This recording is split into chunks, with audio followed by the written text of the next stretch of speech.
In this video, I'm playing Backgammon versus the Bot with my friend Geoff Hall. Thank you for joining me. I hope you enjoy this video. Please like and subscribe, and you'll be notified every time I upload a new video. Please let me know what you think in the comments below, what you'd like to see in future videos so I can work on that.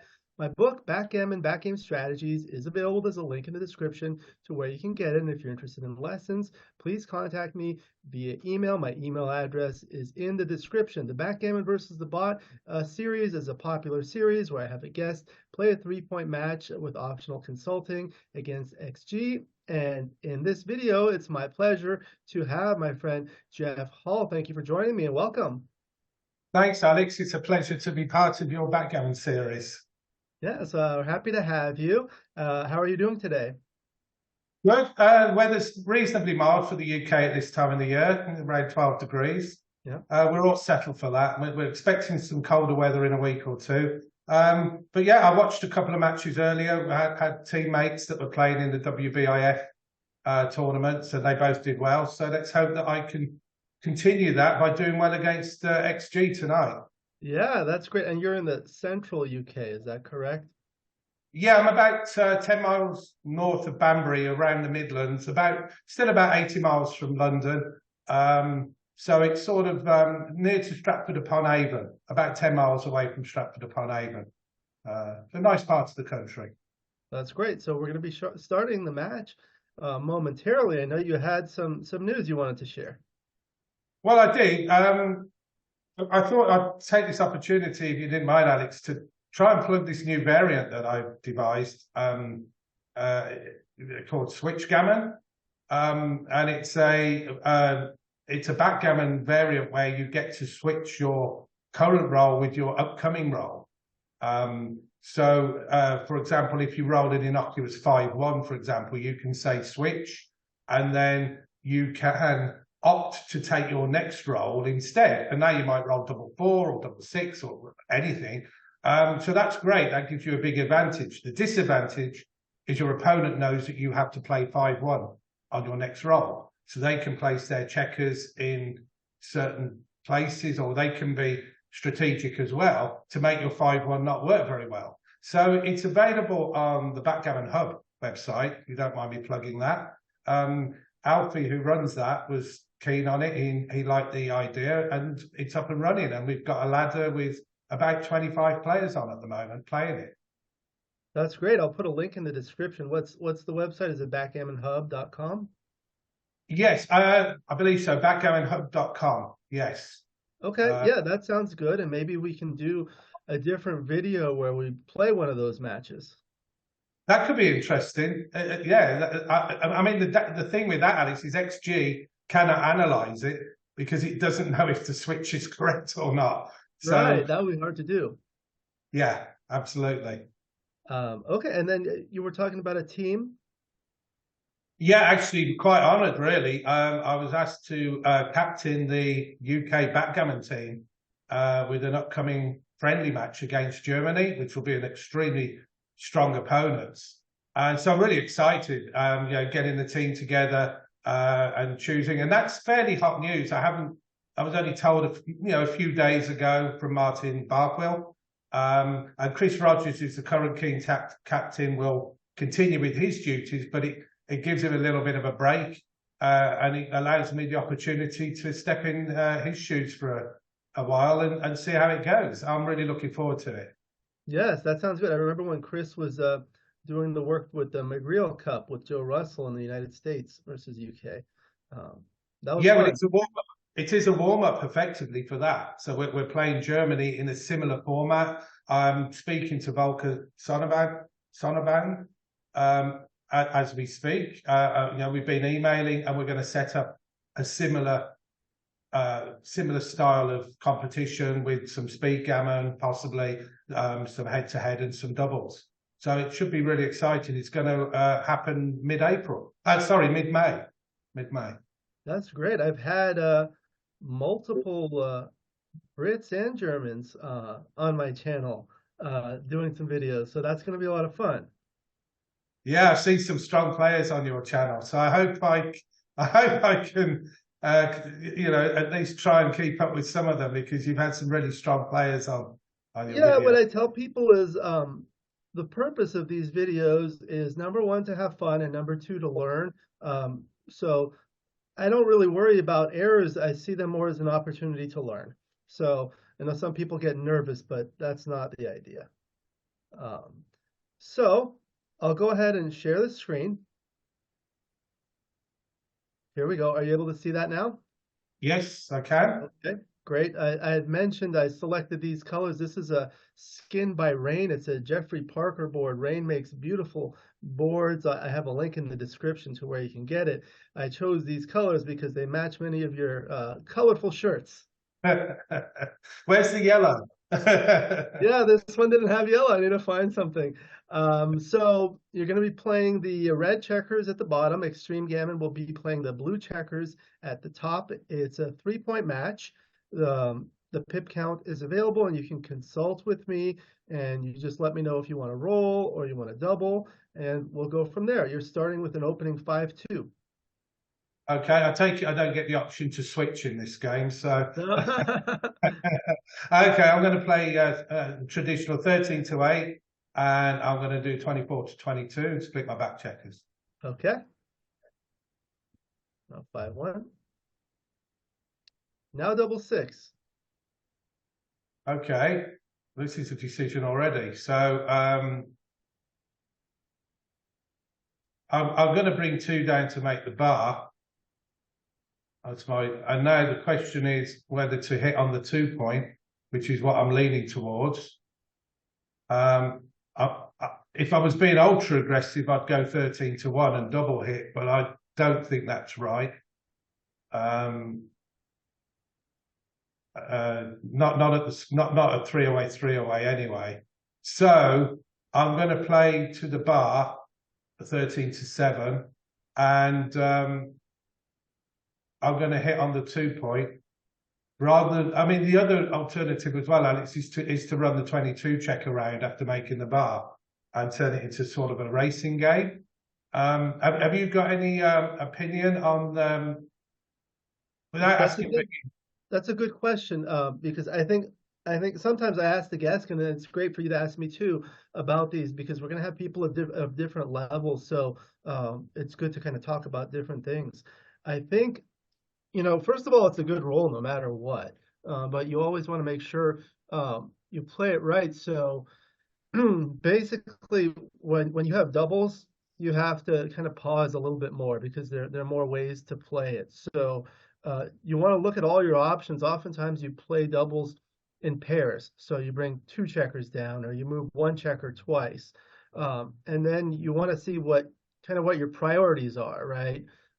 So I think in this position, of course, I think these 2 is certainly definitely a reasonable pair. And of course, making this one, and this would be another one. And I think maybe this would be a little too aggressive, as you mentioned. So I think out of those 3, this one would be kind of the top on my list, which is kind of how you narrowed it down to. So the other 2 is either making the 2-point or running all the way. The other thought about this kind of a play is we're up 25 pips, so that does lean towards more of a racing strategy. And although this does point on head and make a 2-point board, it does leave these 2 behind, which may be challenging to bring home when we're up in the race and the midpoint is stripped. So those are my thoughts, but I always leave the ultimate decision to the guest. Yeah, I mean, you've sort of mirrored what I was thinking as well. I mean, obviously the race, if I play 22 to 10, I leave myself open to 8 shots. And if I don't get hit, I'm in a very strong position. But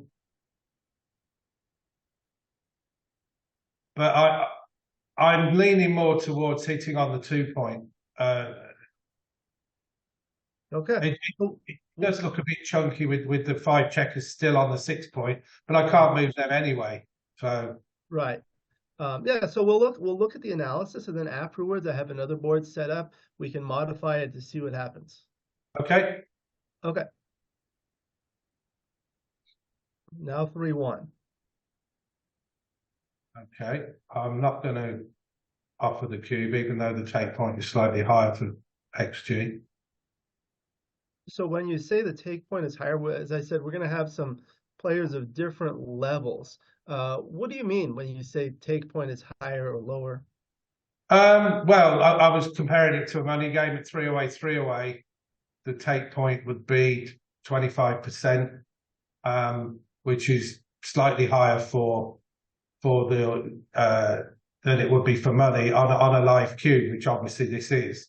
And so I'm going to be doubling a little bit more aggressively, but I think this is too aggressive.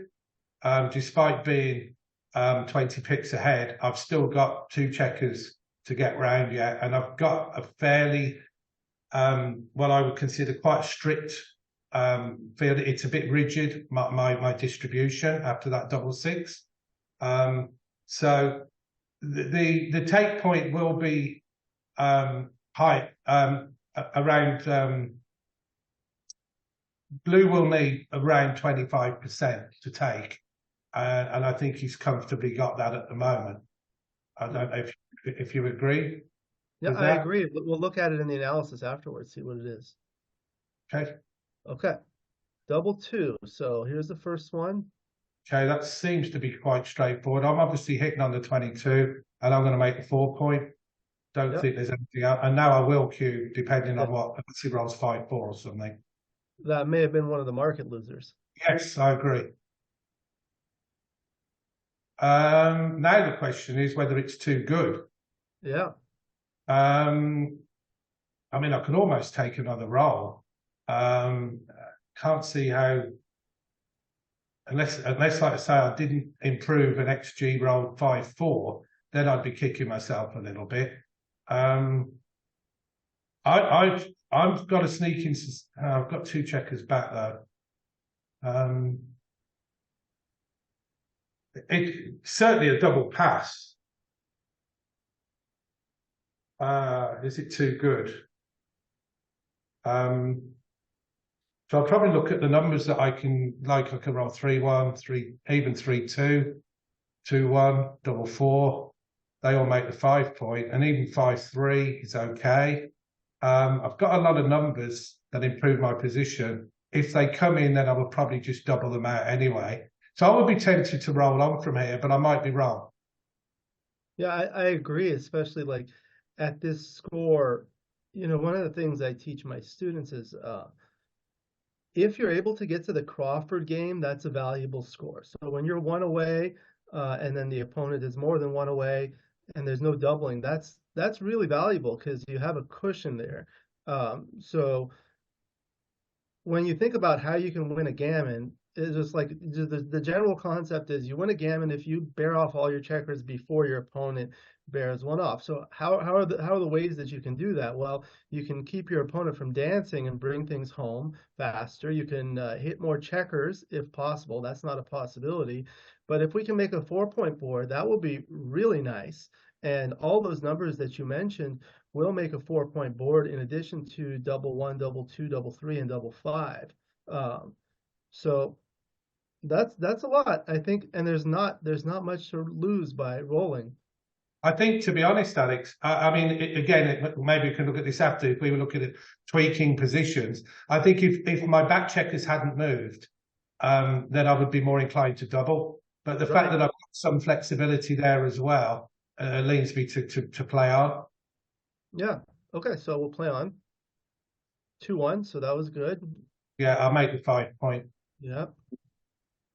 Okay, so now double 3. Okay, well now I would double here. Okay. But it could be aggressive. I mean, obviously it can go wrong, but I know XG can punish you on these volatile positions. I've got a 4-point board. A 6 will make a nice 5 prime. A 3 will hit. Things like 4-2 and 1-2 will hit the block. So I think this is good enough to double. Yeah, I agree. A lot of people get a little hesitant when doubling from the bar, but when you see all the threats that you have, you kind of think about all the numbers. Of course, the 3s are good. if you're able to come in, you're able to hit with a 4 or a 5. And if you come in without hitting, 6 would make this prime. One of the things I think about is diversification of numbers. So, for example, you're on the bar, you cannot come in with a 5 or 6. How do your rolls play if you roll a 5 or 6 and come in with a 4, 2, or a 1? So as I mentioned, those do good things. So there's a lot of good rolls. Yes. So would you take or pass if you were blue?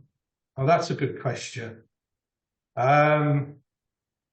That's probably harder than the key decision. Wow. I've only got 4. I mean, I'm just trying to think what I could come in with that doesn't do me any good. Something like even 4-1's good. 5-4? No, because I'd hit. Probably be inclined to pass, actually. But it's horrible to think you're passing when you've got your opponent on the bar. But so I think I pass. Sometimes that's a good way of thinking about it.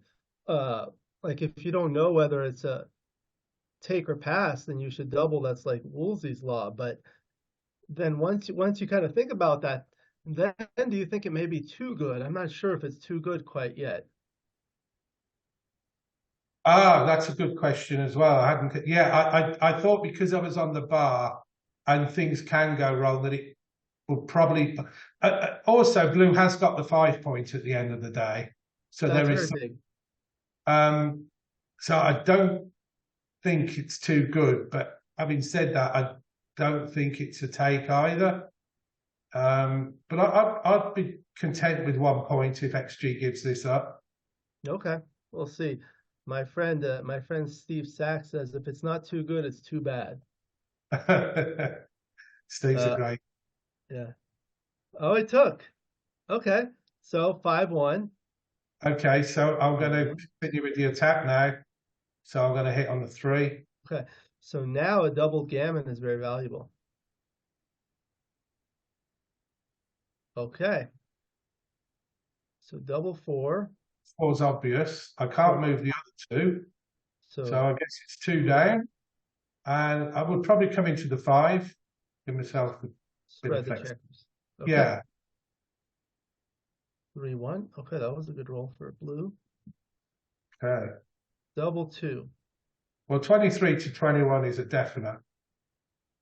And then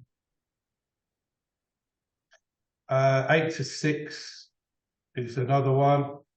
I guess I'm going to play them in. I don't want any freaky outside shots. Yeah, that makes sense. Yeah.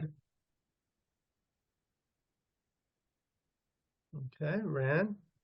Double 3. Okay, so 1. Oh, we have one here, right? 1. Yeah, unfortunately, yeah. Okay, so there's options. There is options. Unfortunately, if we're going to be stuck on the bar, it's half point to clear. Having said that, I haven't got that many 3s to play. I'm not just going to come out to the 15. It does duplicate the 4 to hit. I mean, the 2 options I can see, Alex, are 24 to 15 and then a 3 from inside my board. That gives me more. If I miss, that gives me a much easier chance to get at least one or both checkers home. The other option is to play the same 5 to 2, but to make the bar point. The problem with that is I'm going to have to leave that with any 5 and any 6 within, well, apart from 6-1 or double 6, I guess. So things like 5-1 would be my nightmare roll there. So do I want to leave myself on the bar, even though it's safe for now, when I've got such little I can do with my other checkers? So I'm leaning towards the 21 and the 15 play. Because I've got a 5-point board, if he hits me with something like, even with 6-4, I've got shots back. I mean, what are your thoughts on that one? I think that's better than making the bar. This is an interesting one. It'll be good to analyze because Yeah. there are two very reasonable options. So, I mean, this is the same. So we do that, and then 1, 2, and then it's a matter of the fourth one, right? Correct. So you did mention your next rolls. The other thing is, what about blue's next rolls? Blue's gonna have to do something. Uh, I'm just looking here. If you make this play, what is blue gonna do next? Probably gonna be playing from somewhere here, right? Yeah. So Hmm. you may leave a shot, but if you abandon this 18 point next and come out to the outfield, you may leave a direct 6 shot, which is kind of duplicated to come out. So, and then this is kind of, I don't know, because there's only a 3-point board quite yet. This one's going to be interesting. I don't know. Yeah, I think this is there's arguments for both. My guess is if I make the bar point, then blue will play from his what's marked as 12 point now, just to leave himself more flexibility. Okay, opens himself up to 5-2 and 4-3. But that's my guess. And because he's only got a 3-point board, if he hits me with something like 3-1, then I'm going to have some return shots.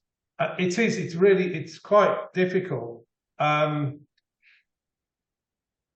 I mean, we didn't look at the alternative staying on the 21 point and playing 6-3 on 5-2, but I don't really like that. Yeah. Because that just doesn't give me that just completely kills my flexibility then. Yeah. So it is a really difficult toss up between making the bar. I mean, this is, good in one way and bad in the other. Something like if XG rolls 6-1, 5-1, 6-2, there are quite a few, and it puts me in such a strong position if I'm missed, and not such a weak position if I'm hit. It's not as good, but I'm inclined to stay with the 15. But I mean, it could well be a blunder. This it just looks better if I'm missed. Yeah. Okay. So we'll see. All right. Okay. Very good. All right. 5-1. So now 6-2.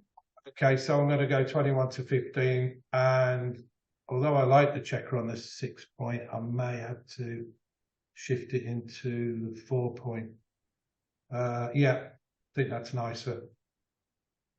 Yeah. Okay. That plays itself. Yeah. All right. Okay, so it's only going to be an outfield shot anyway. So I think just looking at what double 6 will do to me, which I tend to do in these positions, and double 5. So if I play 10-6 and 9-8, then they both play okay. And so does 6-5. Correct.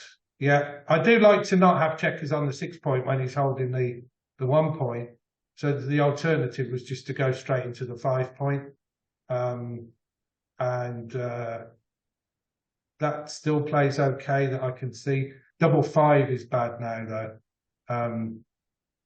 So I'm inclined to play 10-6 and 9-8. Yeah. The other benefit of this play is, should you be hit here, you have a lot of builders to hit back if necessary. Yes. Yeah. Okay. 3-1, so we'll come in. Yeah, and I think I would continue from 5-4. Yeah.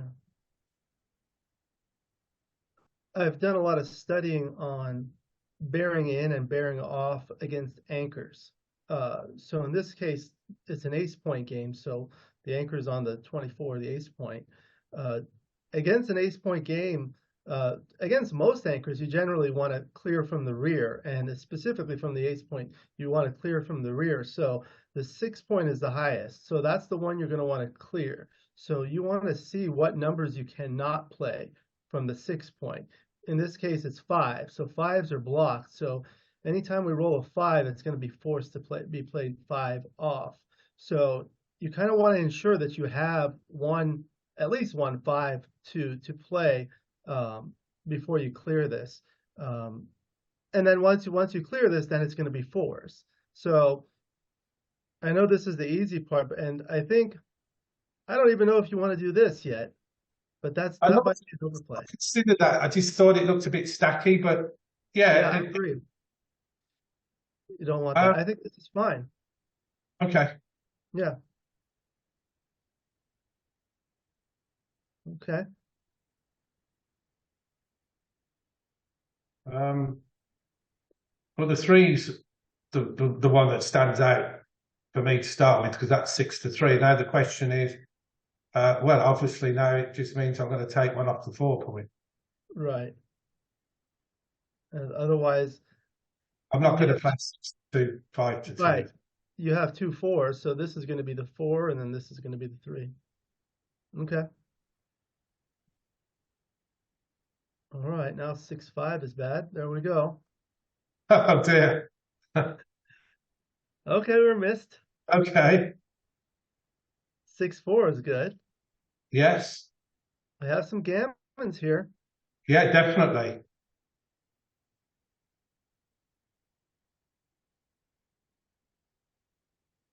Wow, that's a nice roll.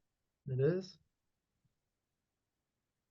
So I was going to say, I don't know, again, with your viewers, because I've got 8 checkers left, XG chose to run then, which is the correct thing to do if he's trying to save gammon, rather than play inside and waste his running chances to save the gammon. Normally, if you've got 9 or less checkers, or 8 or less checkers, you should run in that situation. Yeah, so with the 6, that's forced off, and with the ace. No, I meant blue XG 6-2. No, I understand. I'm talking about this play now. Okay. Well, the 6 is forced. Do I get anything from doubles? I don't think so. I think I'd go for distribution and play 2-1. Right. So for the viewers that are not familiar with it, sometimes if you had one fewer checker off, you might want to play like this to give yourself a good double 2. Yes. Yeah. In which case it's going to take 4 checkers off. Here it's only going to take 3 checkers off, but once you have 3 checkers off, you'll have 4 checkers, an even number of checkers left, so it doesn't make much of a difference. Okay. You're going to have to roll something good. There's the double 2, but we might need another double. Yeah, we will, I think. Okay, so see how you played that ace. So now only 2-1 leaves the shot, oh no. All right, we'll have to settle for 2 points. I'm going to be interested how close that, when we look at it, how close that tape was that XG did. Yeah.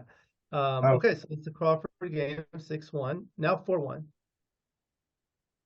Oh, he started with a 6-1, so I'm it's Crawford, isn't it? So I would probably, I think the correct play, I'm tempted to play 24-20, 24-23. No, I know this play. Is that right? I know with the 4-3, it's right to go 2 up. I think it's close, but I think in this case, this is played, at least for money. I'm just thinking, because I don't want to lose a gammon, but if I lose a gammon, it's not the end of the world. And so that probably opens itself up to being hit more, but then it also allows me to get a good anchor in the game if I play it like that. That's all I was considering. But I could be wrong. I think it is close, because I think I've looked at this move, like you say, in the past, it's 24-23, 13-9. I just wanted to come to the 20 point because of the score. But I sometimes adjust wrongly. So this could be one of those situations. But because I said that, I suppose we should stick with it, even though I do agree with your response. I'll be interested to see if it's any lower an error. You're allowed to think and change your mind. I did think I was either going to go 24, 23, 13 to 9, which I think is the money play, or I was going to come up to the 20 and then think, well, my only other one then is 24 to 23. I'm not going to go 6 to 5. So I was happy to do that because of the score, because gammons don't hurt me too much. You know, again, whether the computer wins 1 point or 2 points this time is going to have very little effect on me. I'm not even considering backgammons at this stage, so I'm happy with that play. Okay, very good. All right, now I countered with 2 up. Yeah. 2-1. Okay. Okay. Now it would depend what the score is here, because there's the aggressive play, which is the double hit, which I'm not going to do. But I might do it in other scores, like if I was 4 away, 2 away or something. Or there's the safe anchor play, which is what I am going to do. Right, like this. Yeah.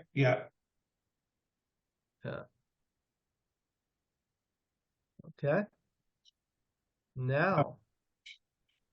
Well, the one's going to hit for a start. The question is now whether I come down to 13-11 or if I double hit. And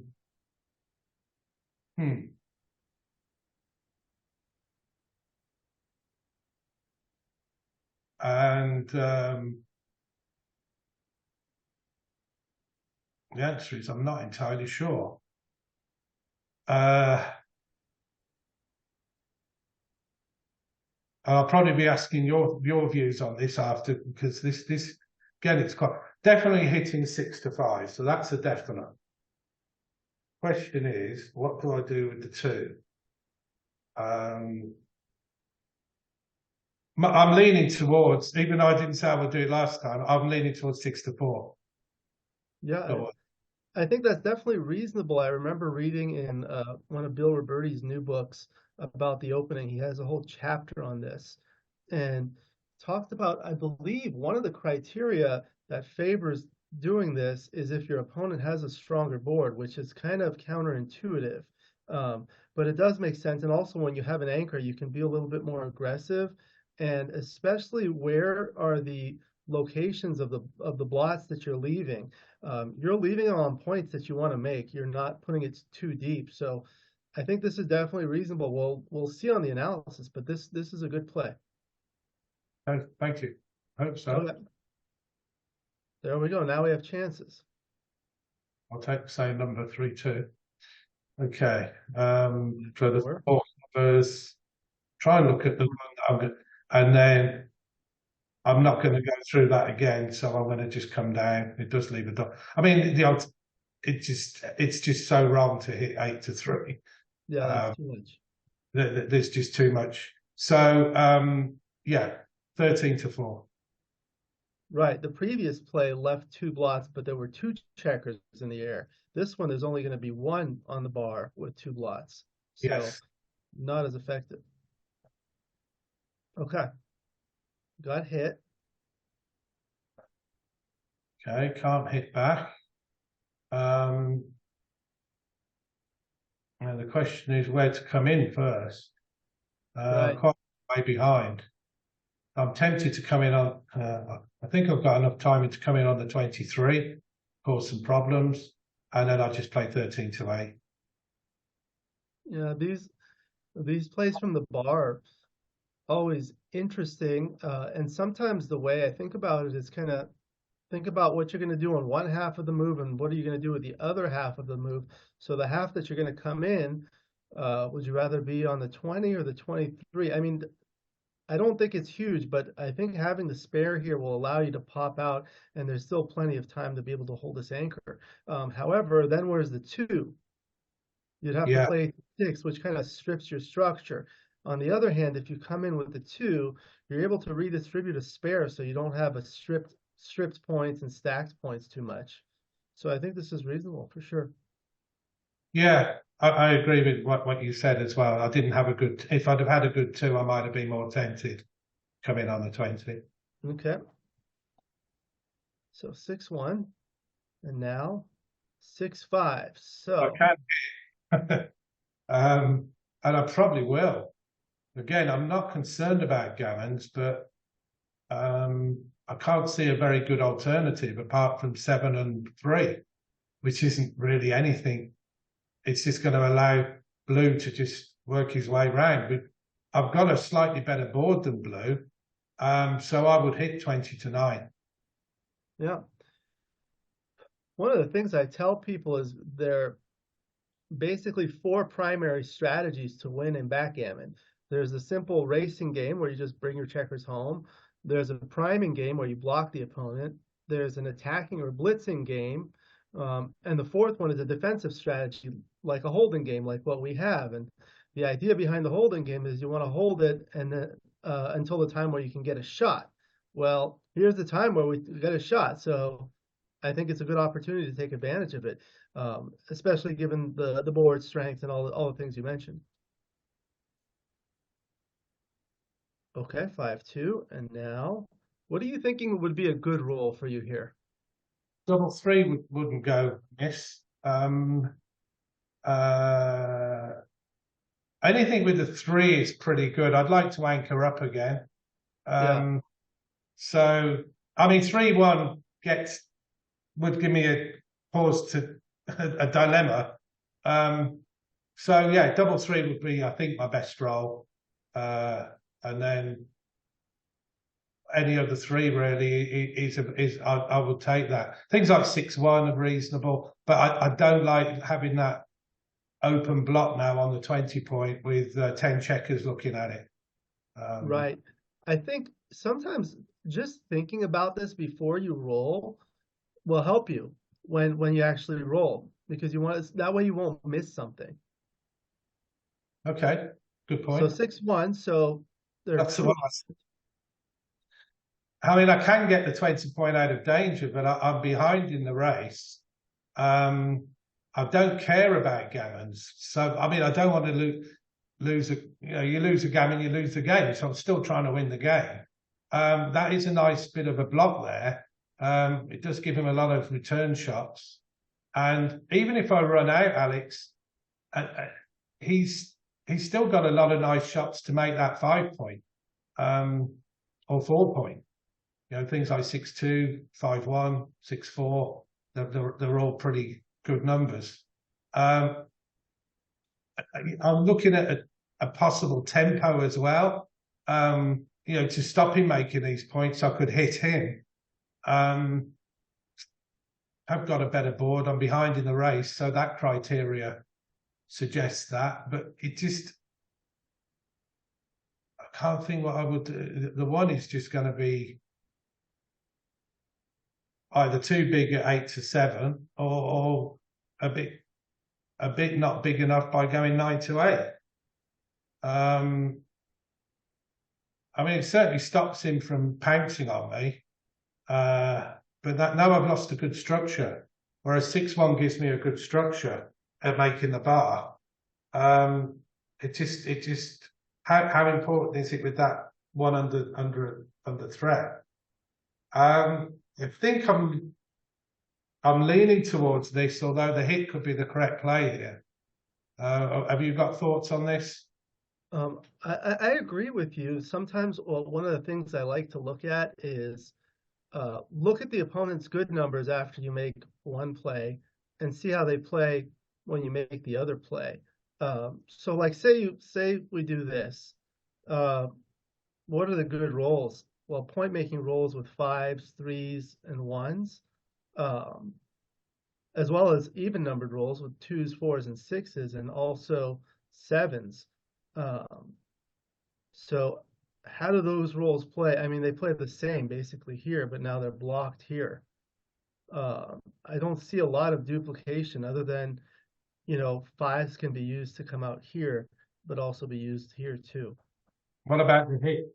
Is that the last? Because my least favorite was running out. Actually, the hit was my second favorite. If I had one after making the bar point. Yeah, I think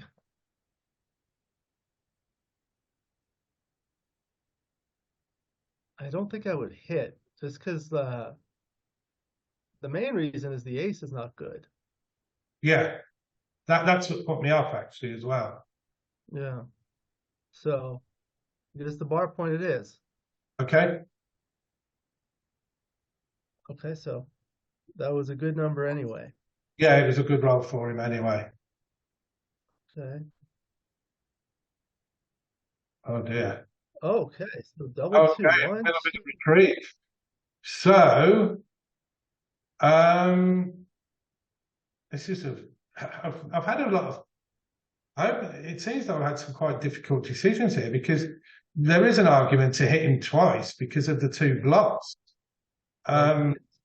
Yeah. And it gives me time to try and get those back checkers out, but then it completely destroys my board. So my initial gut reaction was to make the 9 point. 9 point. Yeah. What about the 5 point? Oh yeah, there's a 5 point as well. I hadn't even got round to considering that one. That's very strong. If he comes in with a 1 or a 6 or a 5, he's got a very good strike. But that's both increased my board strength and it's helped my priming structure. So this is clearly the better play. I'm not saying I wouldn't have come around with it. My gut reaction initially was to make the 9, and then I thought about hitting 2. So I think this is the strongest play because it increases my board strength and it gives me some priming structure as well. Yeah. Okay. Now 4-2, so Okay. 6-5. Okay. I'm sensing a double falcon here. I mean, I can make the 3 point, which is very strong. I've got better timing in the sense that I'm behind slightly in the race for a prime versus prime, which is good. So he's likely to crack before me. If I do the double falcon, I'd need to see how many shots. There are a lot of returns, 1, 5, 2, 5, 3, 12 shots plus double 3, double 2, 14 shots and 3. Oh yeah, 3, 6 I've counted. So it's nice when it goes right. I think because I've got slightly better timing, I'm leaning towards making the 3 point. The other minor thing is that after this play, we have 3 blots against the stronger board. So if blue manages to get all 3 blots, there are increased risks of backgammons. Yes, good point. Yeah. So do you like the 3 point play? I do, for all the reasons you mentioned. Okay. So now 4-1. So I'm not breaking the 8 point. So the two questions I've got are: do I play a little bit more flexible 13 to 8, or even 13 to 9, 6 to 5, which would be even more flexible but leaves 2 blots? Or do I just go 6 to 1 and just say, look, he's going to move up that midpoint next, so he's no longer a threat unless he rolls 2-1 or something. And because he's got a pretty strong board, I don't really want to give him a shot, especially as he's going to break next. So I'm inclined to play the 6 to 1. I know he's got a blotting board, and 13 to 8 is nice and flexible. But I think this is the play I would make, just purely because he's going to break his mid next go. Yeah, I agree. I think you just look at the positions, and it's almost perfectly symmetrical, except our 2 checkers on the 8 are on the 3 and 4 there. So Okay. it gives more timing. So that's good. Yeah. One of the things you mentioned, and this is something that Neil Kazaros told me one time too, is in a prime versus prime position, the person who's behind in the race is usually a favorite because they have more timing. Yeah. Okay, so he's forced to leave that. Now we can hit with aces and 6-5. Okay, that's sort of it. I'm just going to clear my midpoint. Yeah. Okay. All right. 3-2. Okay. I think it's just I can't leave that. I mean, if I leave the checker back on the 11 point, I'm only going to benefit from 5-2 and 5-3. My gut feeling is to just play 11-6, and that gives me 6s and 4s to hit and 5s to cover. So it gives me a little bit of flexibility with my checkers. Does that? I mean, I'm not going to do something like 4-1, 4-2, something like Sander might pull out the bag. I don't think I'm quite that desperate yet, but again, depending on different circumstances, that might have been something I would have considered. But I'm happy having that broken 6 prime, and to put pressure on him to roll a 5. If he doesn't, I'm in a little bit of trouble. That's the only problem. But I can't see any other way to do it without. Yeah, I think that's I agree. The only thing that I guess you didn't mention is those 6s and 5s that are good on this side are duplicated to escape on the other side. Right. Need that, yeah. That's a good point. Okay. 3-1. Okay. Now 6-5. So See what you said. Well, I want to win this game, and I can't just. I've got to hit him, I'm sure. Coming out is just, and then it would be 6-1. Of course, it duplicates my 6 next go if I was lucky enough to roll it. So you're absolutely right what you said, but I think it was just forced upon me. The alternative is there an alternative? Well, if I was going to run out, I would probably just run out with the 6 and duplicate the 4, and then I'd make the 1 point to put some pressure on. But that gives him good 4s, good 5s, and even a 1 he's going to hit me with. I think it just leaves myself too open. So I'm pretty sure, especially that as gammons are that critical to lose, I would hit on the 2 and make the 1 point. the other thing is double 5s plays really well like this. Okay. Am I going to roll double 5 next game? No. How would double 5 play for blue? Double 5 for blue. Oh, you're right. It does, doesn't it? Yeah, absolutely. I don't even know how you play it because you can make the board or you can come out of here. Yeah. So, okay. So we'll go like this. Yeah. All right. 6-5. Oh, that's a lovely number. Okay. Yeah, that's how I'm playing that one. Now, is that 5-4? Yeah, okay. 5-4, just like that. Yeah. Okay. Oh, there's been some difficult ones in here. God knows what my PR's going to be after. So if I come down with the 2, it leaves 1, 2. Yeah, that leaves double 6 is reasonable. Yep. I'm happy with that. I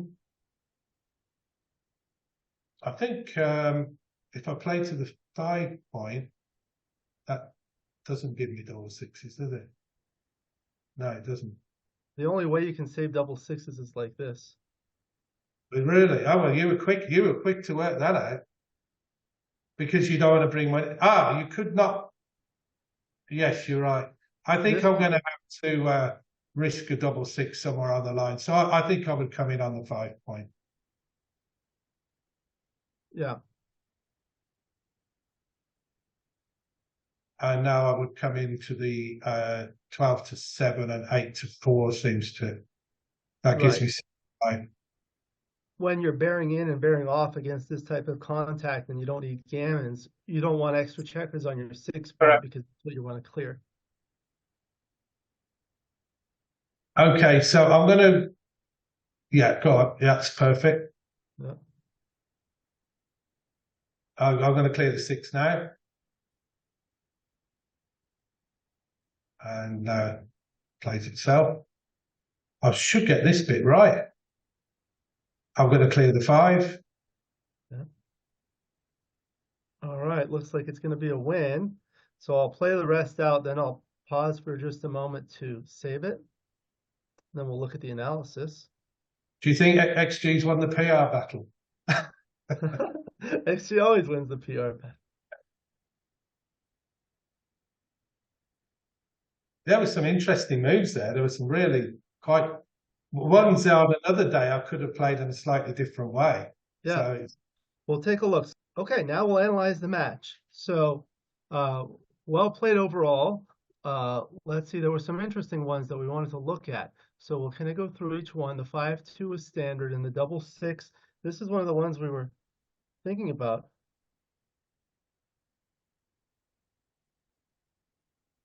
yeah, It looks like they were close.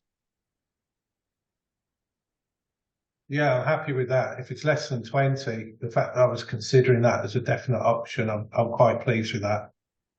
Yeah, it's always good to actually think about all the options, because oftentimes some of the errors, especially for me, like I don't even consider the best play.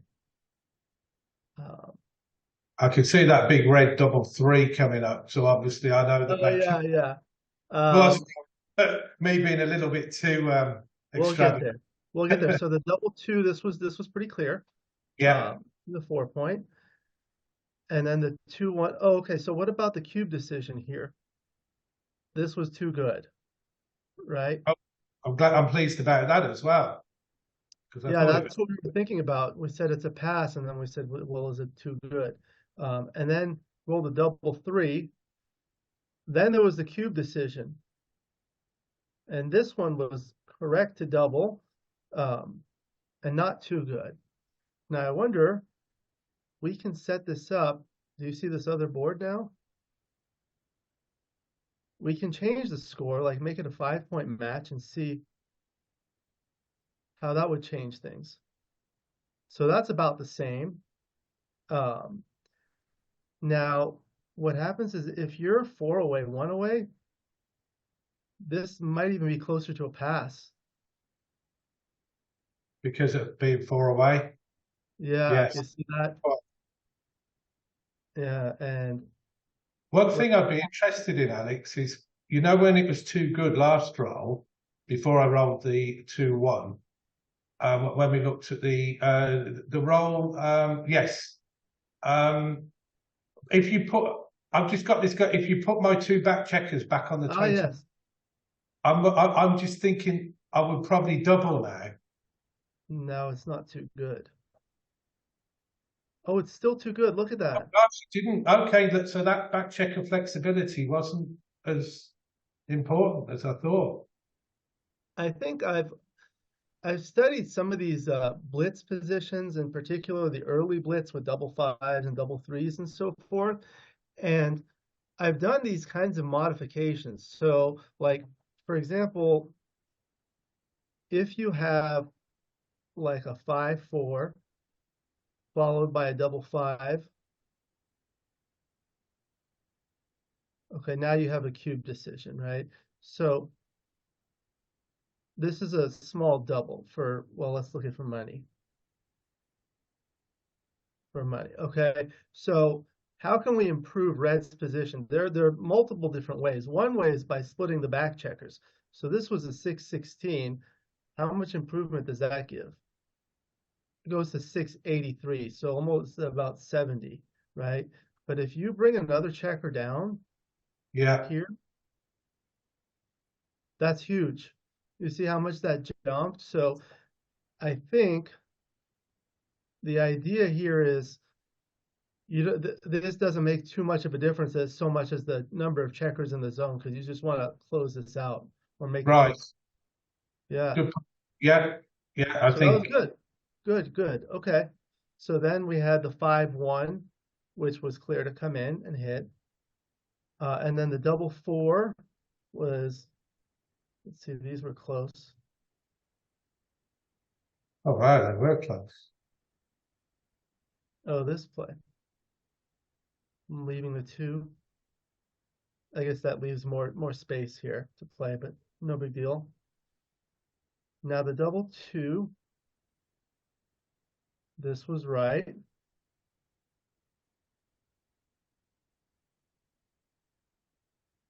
Okay, this was the double 3. Shame. Double Ah, kill. Yeah. the 18 point.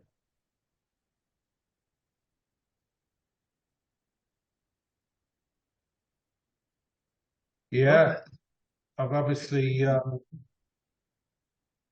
is I can see exactly why this happens by doing dice distribution. Are you familiar with this? yes, yeah. I know you do a lot of these. So I'll show you. It's not as labor intensive as people think.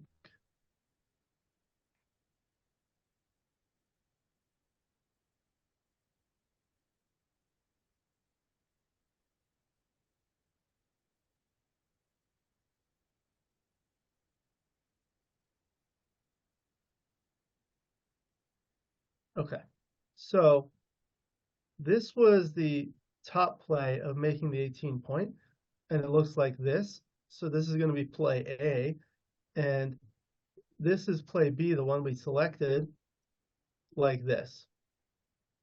So this is the dice distribution after our play on the upper left and the second play. So it's much more volatile after Yeah. what we, and these are the swing rolls. So double 4 is a big swing. And these are all the numbers that play better for what the opponent rolls after the top play versus the second play. Now, the other thing is sometimes we were thinking about our next roll. So that's over here. This is our second roll. So this is our next roll after play A versus play B. So the big swings are after like 5-2, double 5, and double 4. So if we go back here and look over here, 5-2 is great, and double 5 and double 4 are good. But after here, 5-2 is not as good, double 4 is not as good, double 5 is not as good. You get stuck here. Yeah, and I think what I did notice on that first roll heat map was that I looked at things like if XG rolls 5-1 or 6-1 or 6-2, which they did roll, that I do get gain on them. But if you look at where you had the 2 tables either side, I didn't gain as much. You see, 5-1, for example, is 270 on my play. Or is it, yeah, sorry, 270 on the correct play, and I get 0.407 on my play. So it worked fine for 5-1, 6-1, 6-2, but then I didn't look at how damaging some of the other rolls. There's massive differences, obviously, for example, with double 4 and double 3 and things like that. So perhaps I underestimated those, Alex. I just could see myself being stuck on that bar point and then running one round. But like you said, if I roll a 6-3, at least I've just got the one blot, and I may even be able to safety that second one and try and scramble that final blot out. As opposed to this, let's say if I make the bar and then XG with the 5-1 just plays 14-8. So you make the bar. And then XG, he had a 5-1. So let's just assume that he just plays that. And now I roll something like 6-3. It's not the end of the world. He still can miss me. And if he hits me, like you say, I can scramble my second checker home with something like a 4-3 or something. And I'm not exposing both my checkers to be hit. So, yeah, the more I think about it, that might have been one. I did have a really hard time on that. It's probably the hardest move. It's a shame that it was it was quite a significant difference as well. Of course, when XG rolled 5-1, I was patting myself on the back thinking, oh, yeah, on the one roll rollout, I made the right play. Right, No, right. 5-1 was coming. But yeah, I can certainly see the reasons why it's wrong. This Even is more so. how blues rolls play from this position. Only double six is like really good, but other than that, a lot of the rolls are bad. Yeah, yeah, good point as well. Yeah. The other thing that I sometimes like to do is modify it. So like, what if it were like this? I think then we had to be more careful, right? That would have been an easier decision for me. That would have been the bar point. Yeah, right. Let's see, what could we do to swing it the other way? Good question. We could That would be the same. what you could yeah, I'm not sure you could really. It looks like the bar point's going to be right, whatever happened here.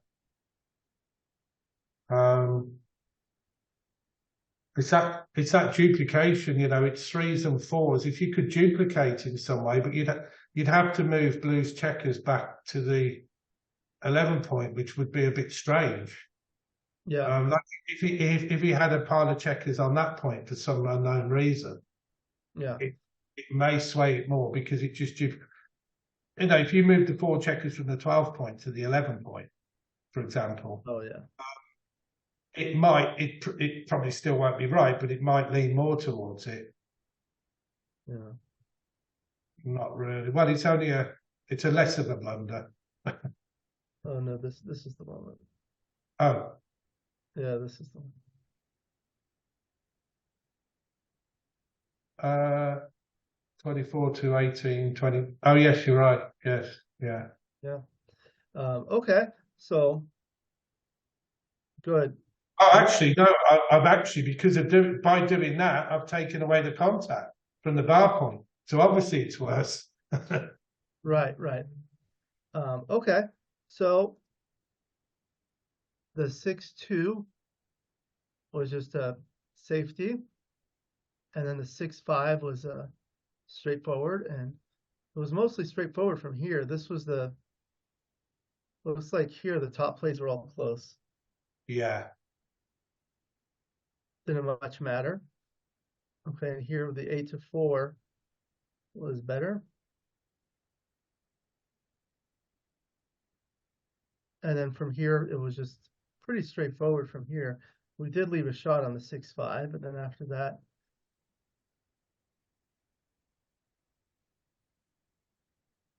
and then oh yeah, this is the one.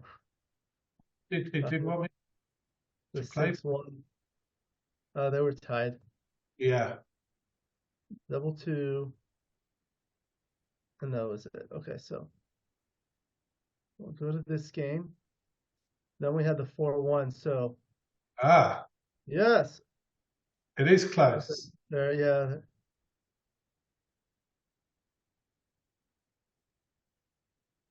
Might have to do with the score too. Yeah, I did it purely on the fact that the gammons didn't matter as well so much. Because I think I opened myself up more to being attacked by going to the 20 point. Yeah, this is for money. Mm-hmm. Yeah. And I think if you have like there, now your gammon save. Look at that. There it's tied with slotting. Wow. Okay. Yeah. Okay. Wow, look at this one. Oh wow, the double hit was still better than anchoring up at this score. Gosh. Wow. Okay. That surprises me a little bit, but Maybe because of this structure. I wonder if it were like this.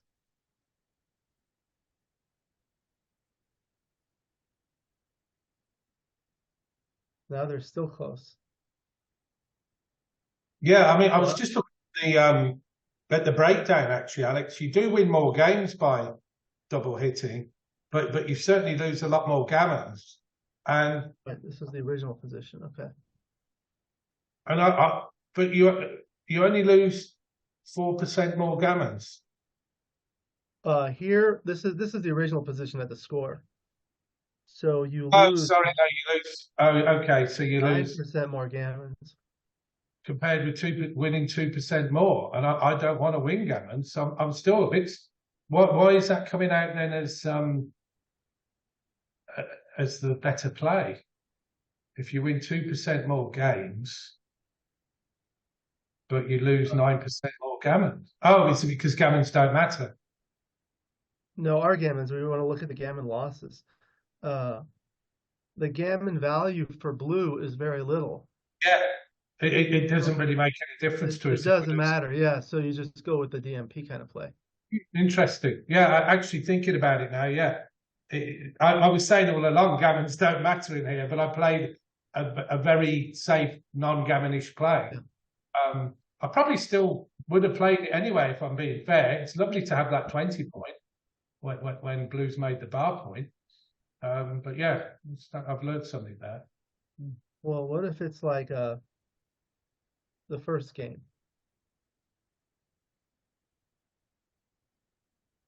Where gammons mattered. Close, much virtually tied. Yeah. And then if it were gammon save, I think it's probably more clear. Yeah. Gammon save, yeah. This is true gammon save. Yeah. And if you have like other scores like 3 away, 4 away, it's clear. Yeah. I mean, basically, when I'm 2-0 ahead, when I'm 1 away, 3 away, Crawford, I'm sort of playing a DMP style game, really, aren't I? Where I'm not really concerned about the gammons. So yeah, that's a good lesson. Okay. So the next time, this one was correct. Yeah. So this is what we were talking about, right? Yes. Again, we weren't talking about the DMP type play, but I think that's a good point for here. So again, I win more games. Simple as that. I win more games. I double hitting. Okay, and then the 5-4 wasn't great, but there was no alternative. That's right. And then we had the 5-2. So these were. Yeah, we discussed that there wasn't really anything good to do with the 2 if I came in on the 20. Yeah. Yeah. Okay. So then the 6-5, yeah, we had to hit. There was no reasonable alternative here. And then the 6-1. Yeah, these were so. We were kind of thinking about the second best play. I'm pleased with that because actually running was my third best play and hitting was my second best play. Yeah. So good. Okay. And then the double 6, we rolled bad. And again, 6-3, we couldn't move. The double 2. So this is the one we looked at. Well, we didn't look at this other play too. Yeah, my initial instinct was to make the 9 point because I could see that. I didn't even, I hadn't even got round. You were the one who said about the 5, and as soon as you said it, I could see it was clearly the best move, both priming and I'm pretty sure I would have seen it after considering, but the double hit was. I'm interested to see the double hit, how far down the line that is. It wasn't completely ludicrous. It's only a 140. One of the things that I was thinking about is before we rolled, like what number would be good here when we're on roll here. So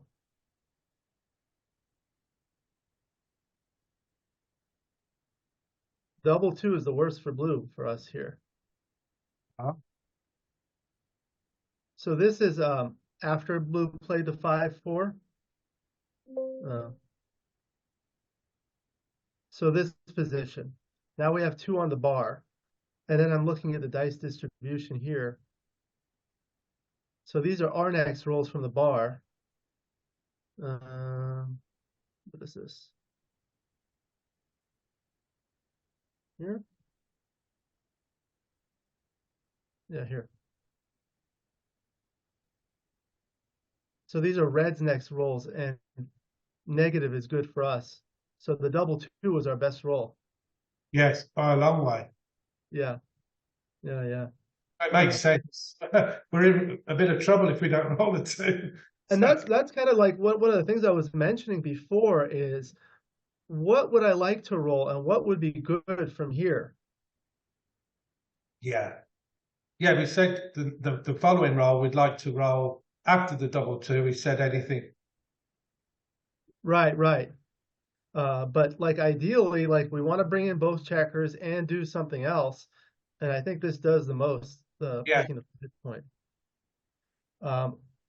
Okay, so this one, the double falcon. Okay. Yeah. This one is hard. This one was hard for me to swallow. I just thought because we had slightly better timing, Alex, that making the 4-point board with a broken 6 prime was superior to giving at least 8 shots. I think there was more than that. I know. Yeah, let's see how this one looks in the dice distribution. Is this again a score thing? Because again, we're not overly concerned. Like you said, it leaves 3 blocks around, but we're not concerned about the gammons.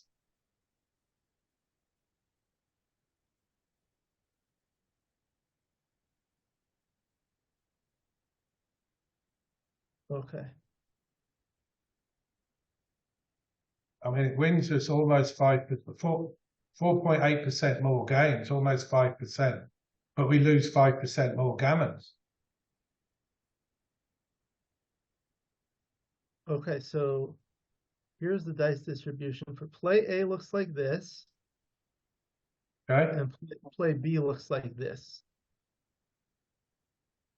And this is the dice distribution. So after play A, all the dancing rolls are really good. But it's much more volatile, of course. Yeah. Getting hit is bad, but maybe not as bad as we thought. And sometimes the second rolls, because after that we have some pretty good second rolls. So like our second rolls become really good after the double falcon. Like if we play like this and then blue dances, we have a lot of good rolls to kind of escape. Yeah. Whereas after this, we still have this problem of escaping these 2 back checkers. I think this has to do with the racing thing. It's just like now after this roll, no matter how we play it, well, now we're actually, it's close in the race, but this one brings us ahead in the race, and it's good for racing because we've liberated the 2 back checkers. And if he were to hit back from here, he'd have to break the midpoint. Yeah. It's a tough one, that really is quite tough. Yeah. I'm interested, if you talk about tweaking it, can you move the checker from the 6 point to the midpoint and see if would that give us the same? Closer. Okay, but it's still right because we're down a bit more in the race now, but it still suggests that it's still saying that we run out. What if it were like this? Now. Okay. Yes, the board. But the other thing we could do is look at a different score. Where gammons matter, I think. Right. What about when gammon? Now gammon save. They're virtually tied at gammon save. Save, okay. And then DMP, this one's better. That makes sense. Yeah, because of this with the 2-1 situation. Gammon go, it's also better. Yeah, of course. Well, gammon go, I probably would have played it that way. Right. Right. I think one thing I've learned from being one away, three away Crawford is to treat it like DMP. Yeah. Okay, so then the 4-1. Yeah, it was just better to play safe. And the 5-2 was just clearing the midpoint. And then this was the 3-2. Oh, wow. So let's see. Oh, my sander, I was up there. So the flexibility with this play is nice. Exactly what you said, because if you put that play in, I could see straight away fours cover, which is a bad number for my back checkers. So, yeah, it works a lot better, doesn't it? Yeah. I'm only exposing myself to 5-2 with return shots. Yeah. And this is the pseudo banana split. I read it's called the lava split or something like that. Okay.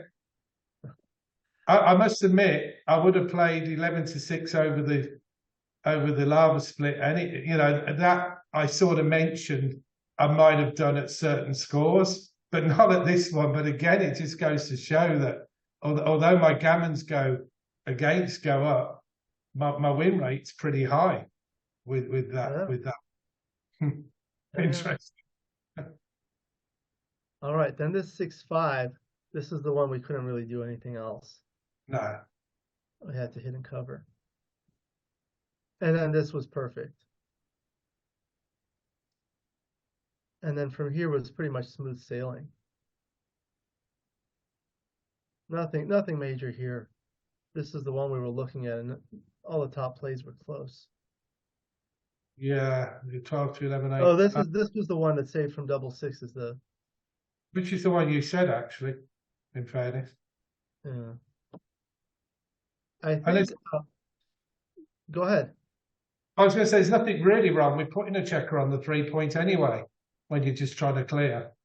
Yeah, a lot of the times you're trying to come in with an ideal bear-off structure with the spares on the 6, 5, and 4. But here you actually want to do the opposite, not have a spare on the 6. So, yeah, okay.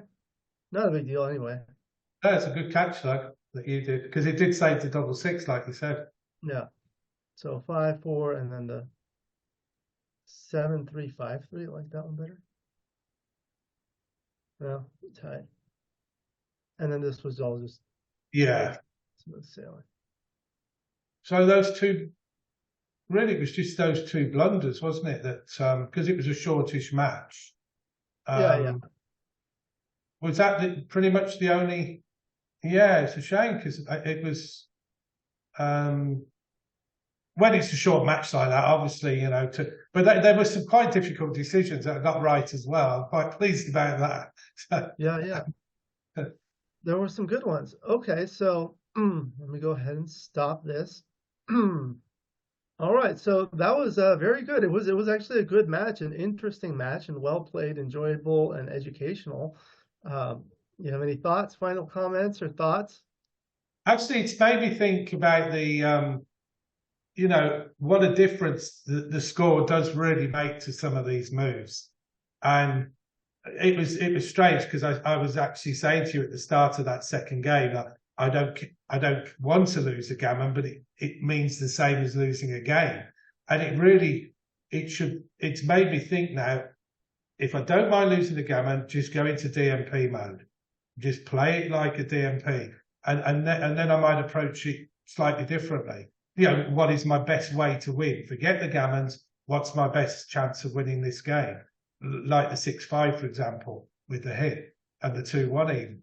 So, but no, that was quite an education. And no, that's really it, really, Alex. I'm looking forward to going back to Gibraltar, where I had a good tournament last year, and looking forward to seeing how Switch Gammon progresses during the year. Yeah. Along with Yes, you won the tournament last year, right?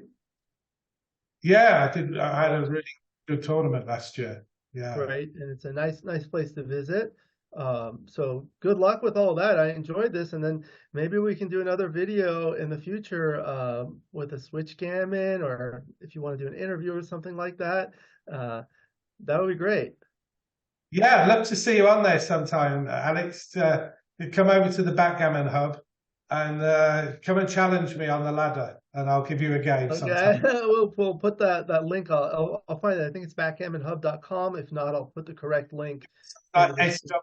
SW/ladder or something to get you actually onto the description of the game and how it works. Oh, Um, okay. but yeah, And you need an account to log in or something like that or I play. think you just need to join.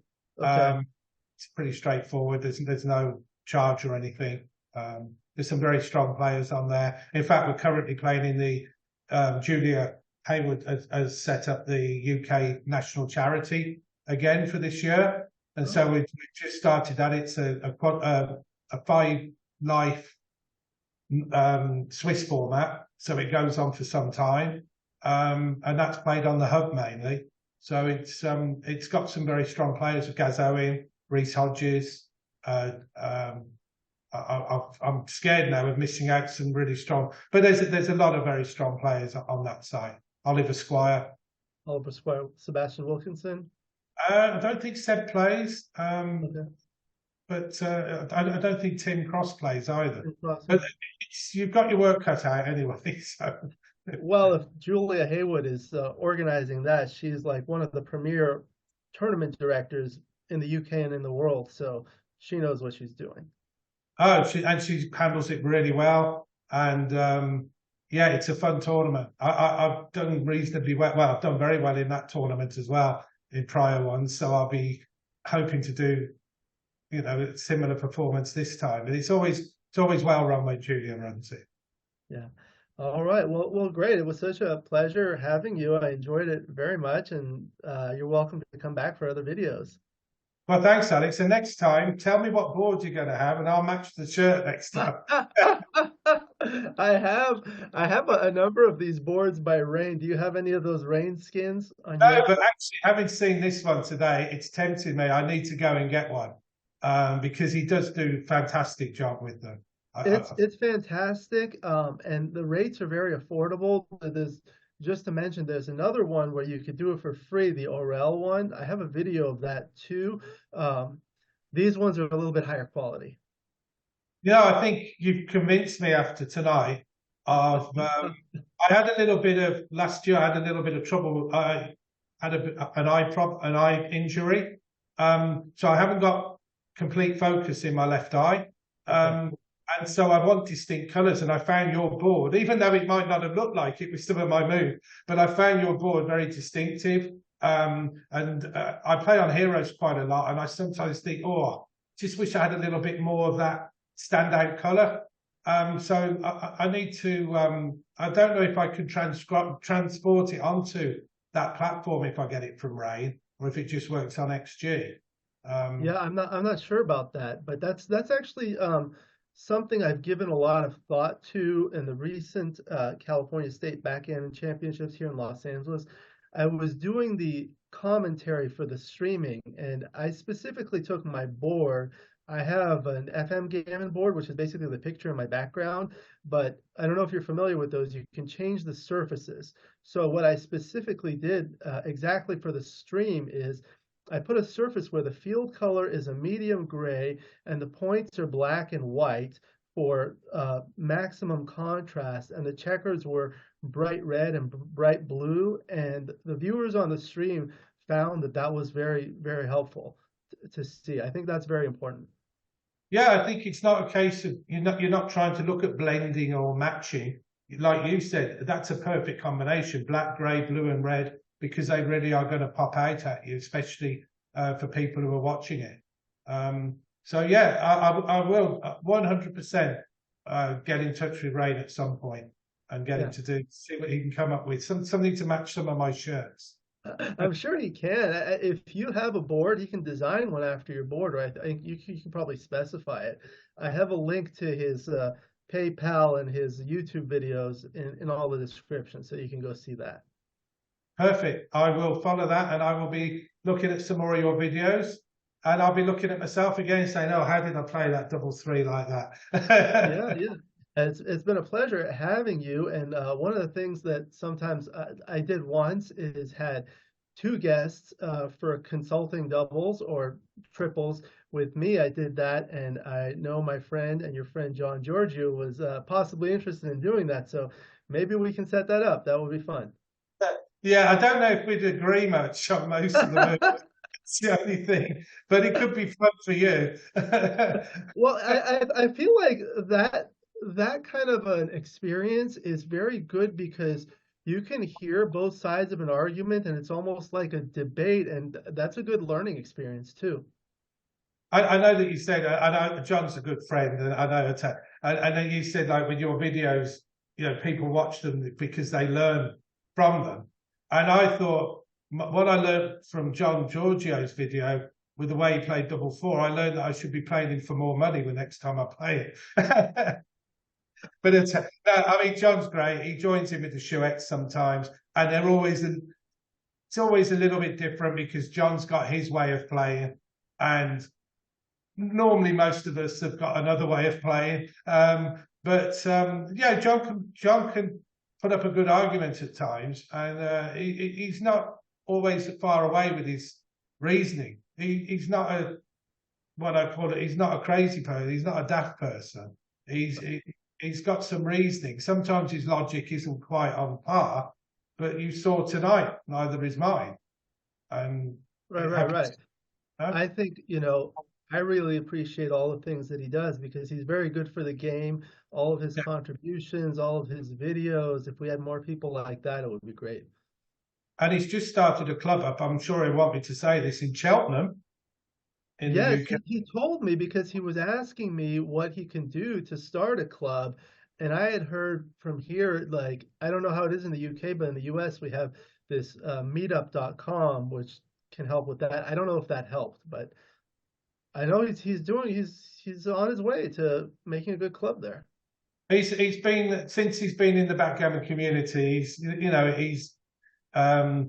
stirred a lot of waves up. He's got, with his own little channel where he plays. I mean, some of the players that he's managed, to get on his side. Moxie played, I believe, and he's got some. He's a likability factor with John, and he says what he thinks. There's no backstabbing with John. He'll tell you exactly as it is. Yeah. Okay, so maybe we'll set that up in the future.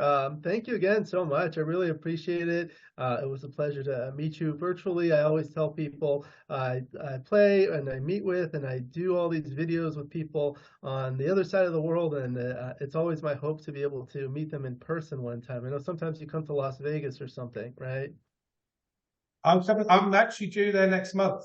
But yeah, I do probably. I used to be about 4 times a year. Now it's maybe 2 or 3 times now. So it's still a fair amount.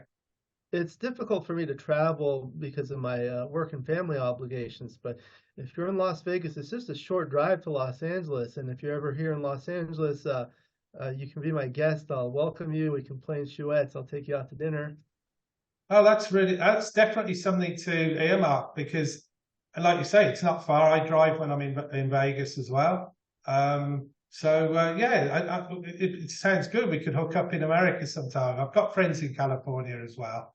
So definitely a good. I will definitely take your number when I go there next time. Yes, you have an open invitation. All right. So thank you again so much. We'll go ahead and conclude. I forgot to turn this light back on now. Anyway. Thank you to Geoff. I appreciate it. I enjoyed it. Thank you to the viewers for watching. I hope you enjoyed the video as much as I did. Please like and subscribe, and you'll be notified every time I upload a new video. Please let me know what you think in the comments below, what you'd like to see in future videos so I can work on that. Again, my book, Backgammon Strategies, is available. There's a link in the description to where you can get it. And if you're interested in lessons, please contact me via email. My email address is in the description. And Geoff, I did not ask you, do you give lessons as well?